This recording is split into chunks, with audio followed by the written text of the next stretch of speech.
And good afternoon, and thank you for joining us for the news at noon. I'm Mark Hall. Right now, we are following breaking news. PGA Tour and Live Golf have agreed to merge. Some are calling it a bitter split between men's professional golf. The PGA Tour and the European Tour have agreed to merge with Saudi Arabia's gold interest and creating what they call a commercial operation to bring professional golf together across the world. Well, DC News Now's sports director Derek Forrest joins us now to break it all down for us. And Derek, what are your initial thoughts about this big news?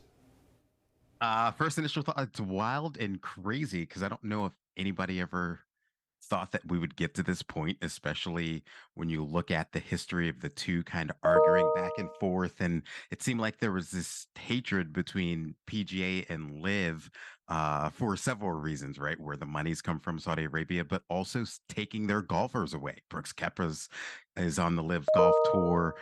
Bryson DeChambeau, all these guys are major players when it came to the PGA. Brooks Koepka just recently winning the PGA Championship. So I think it's a huge shock for many. I was certainly shocked. And I know a lot of the golfers were shocked because a lot of the golfers didn't know that this was happening on both sides, Live Golf and on the PGA. So this is huge news that I only think will help both sides, though, Mark.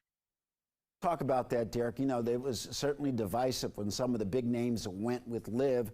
And, of course, the biggest name of them all, Tiger Woods, decided not to.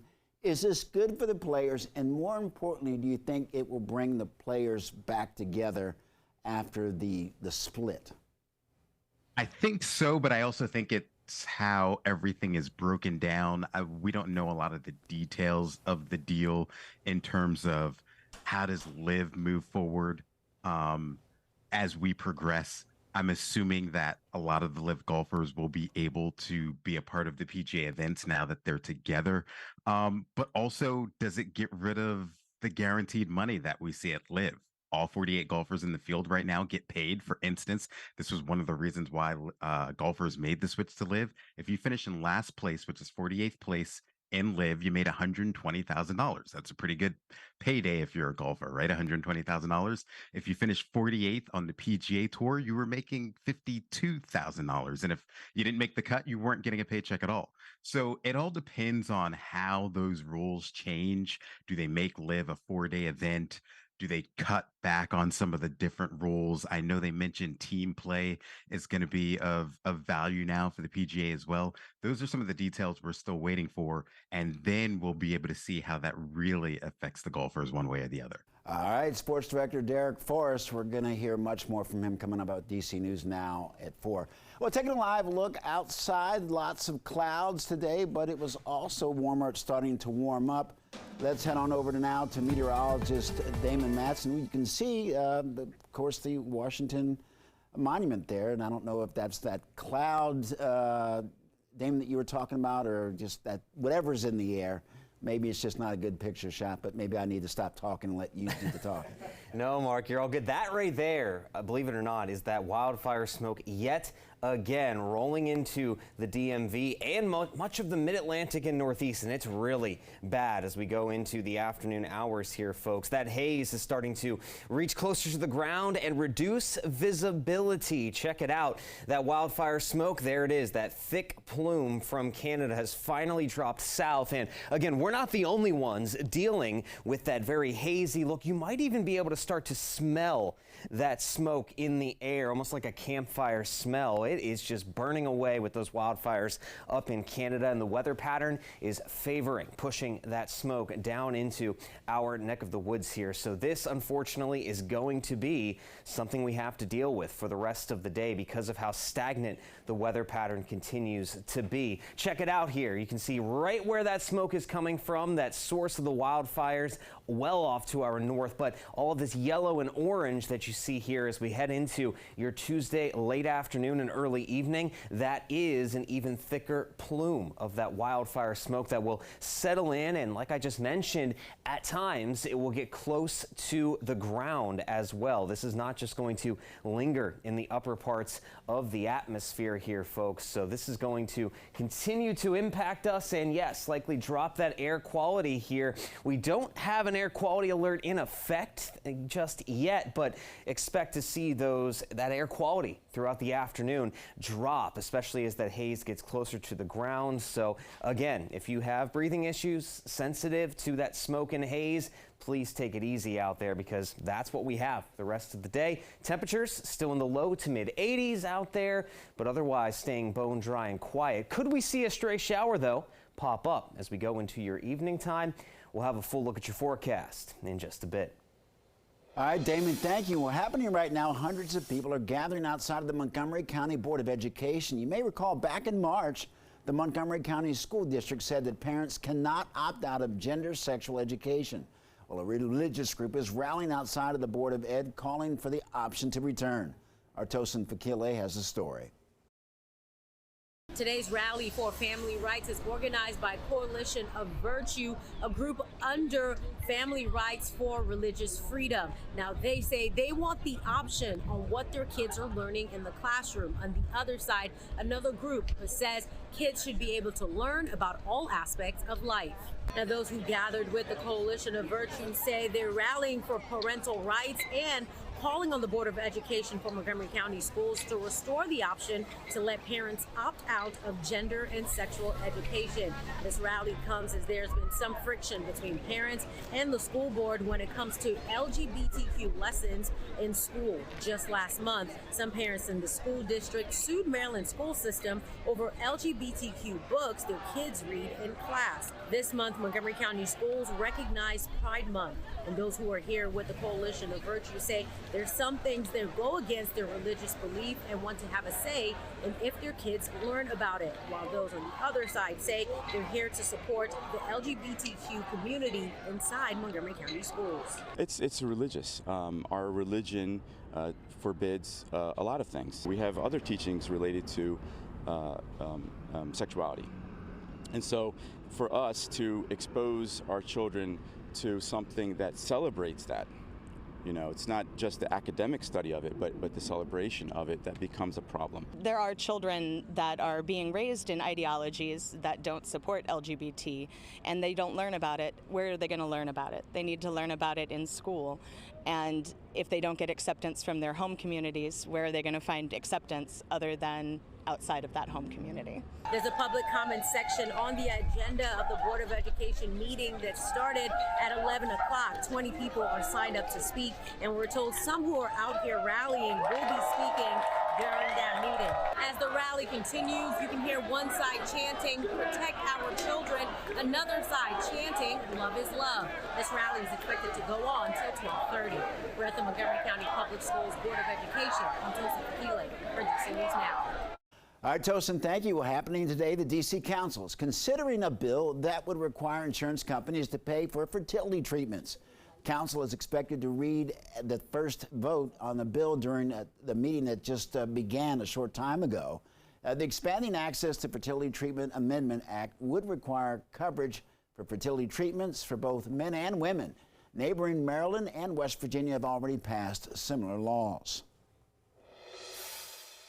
Well, we have new details this afternoon about a gruesome murder in Prince George's County. A woman allegedly killed and dismembered by her daughter and granddaughter.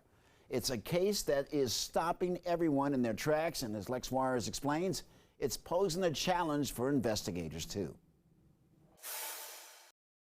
Well, the details get more and more disturbing. Police believe that the murder happened on May 23rd, that following weekend, Memorial Day weekend. Neighbors tell me that they saw Craig and Hardy prepping this grill with charcoal and lighter fluid.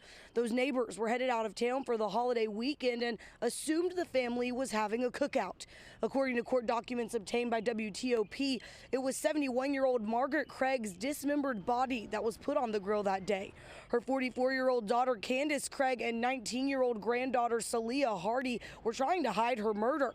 Investigators believe Candace Craig killed Margaret Craig by herself, and that Hardy later joined her in dismembering Craig at her home in Landover and storing the decomposing remains in the basement.